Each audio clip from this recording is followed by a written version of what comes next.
ایک اور اہم خبر، جموں کشمیر میں سابق وزیر اعلیٰ محبوبہ مفتی کی رہائی کے ساتھ ہی دفعہ 370 کا موضوع ایک بار پھر سے سرخیوں میں آ گیا ہے۔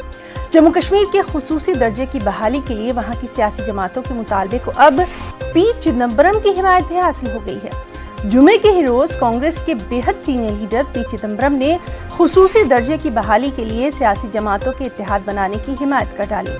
چدمبرم نے ایک ٹویٹ کیا اور اپنے ٹویٹ میں انہوں نے لکھا کہ جموں کشمیر اور لداخ کے لوگوں کے افسران کی بحالی کے لیے سیاسی جماعتوں کا ساتھ آنا ایک اہم پیش قدمی ہے جس کا ہندوستان کے سبھی لوگوں کو استقبال کرنا چاہیے۔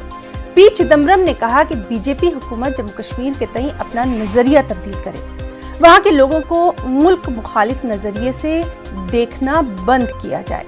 عمر عبداللہ نے چدمبرم کے بیان کی سراہنا کی۔